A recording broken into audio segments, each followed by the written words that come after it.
I am Professor C.P. Singh. I shall discuss in this lecture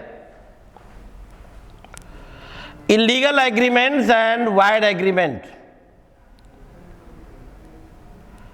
and what is difference between wide agreement and illegal agreement.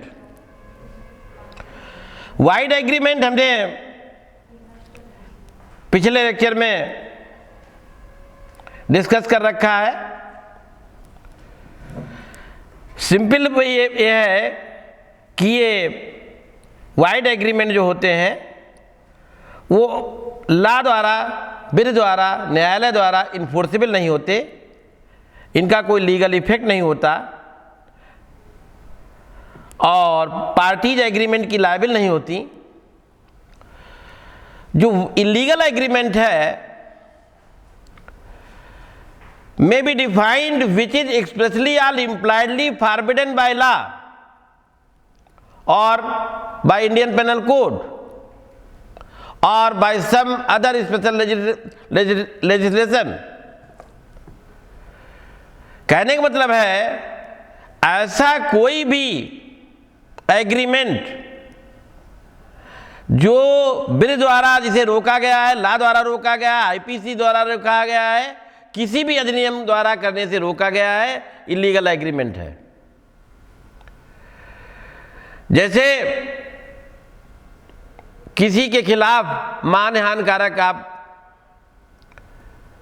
Statement publish करने का कोई पैसा देते हैं या कराते हैं, तो ये आईपीसी द्वारा भी सेक्शन 499 500 में पनिशेबल है और ये इलीगल एग्रीमेंट भी होगा। मोरलिटी के अगेंस्ट, पब्लिक पॉलिसी के अगेंस्ट, ये सब जो है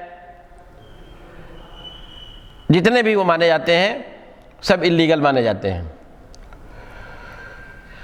सेक्शन 23 में इनको डिटेल से बताया गया है।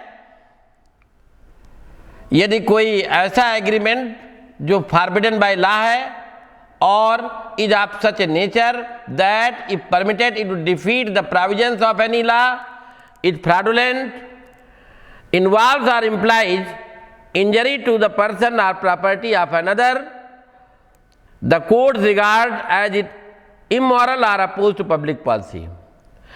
यानी ऐसा कोई भी करार जो विधि द्वारा निषिद्ध है, इलीगल एग्रीमेंट है,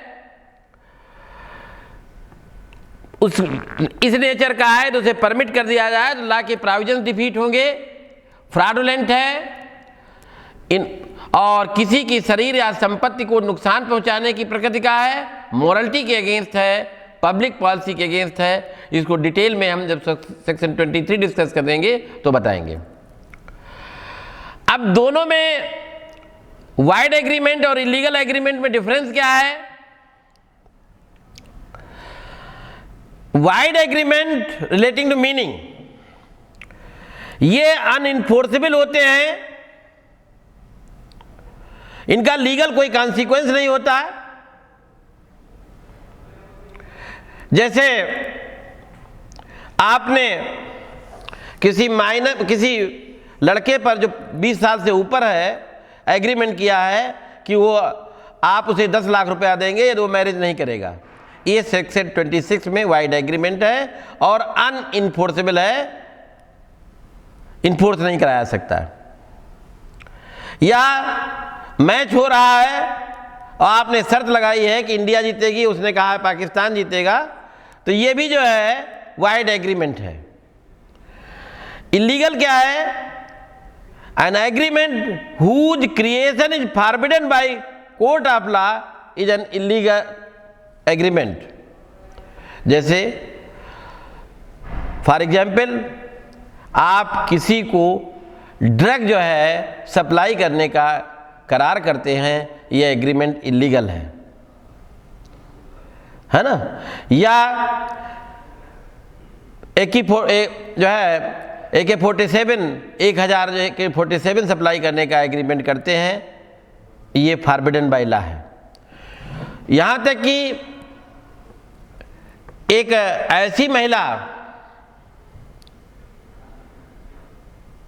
जो ये नहीं जानती कि आपकी मैरिज हुई है कि नहीं हुई, आप हिंदू हैं और उससे आप ऑलरेडी मैरिड हैं और कहते हैं कि हम आपके साथ मैरिज करेंगे, तो ये भी जो है इलीगल है, क्योंकि एक हिंदू लॉ में एक पत्नी के रहते दूसरी मैरिज नहीं हो सकती।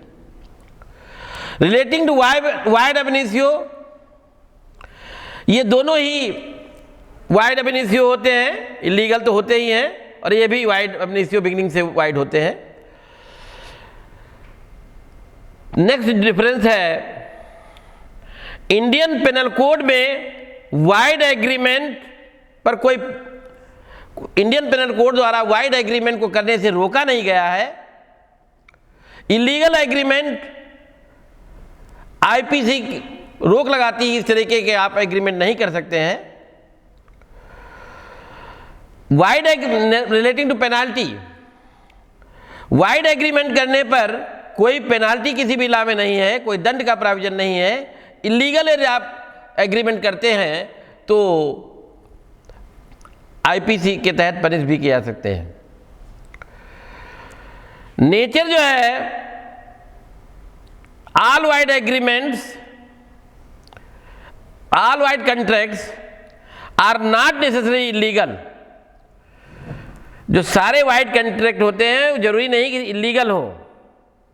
The object or consideration may not be contrary to law but may still be void. कोई आप ऐसा करार करते हैं जो कंसिडरेशन हो सकता है लॉफुल न हो, है ना, फिर भी जो है लॉ द्वारा नहीं है, फिर भी वो वाइड है। माइनर के साथ किया गया कॉन्ट्रैक्ट जो है वाइड है, इलीगल नहीं है एग्रीमेंट। वेयर एज जितने भी इलीगल एग्रीमेंट हैं वो सब वाइड होते हैं, और सारे जो है वाइड एग्रीमेंट इलीगल नहीं होते हैं। एंड लास्ट है रिलेटिंग टू कोलाटरल एग्रीमेंट्स। सारे जो है वाइड कॉन्ट्रैक्ट के जो कोलाटरल एग्रीमेंट होते हैं, वो वाइड एग्रीमेंट के जो कोलाटरल एग्रीमेंट होते हैं वो सारे के सारे वाइड नहीं होते। Whereas all collateral agreements relating to illegal agreements are wide. Illegal agreement के collateral agreements भी सारे के सारे वाइड होते हैं। Thank you very much.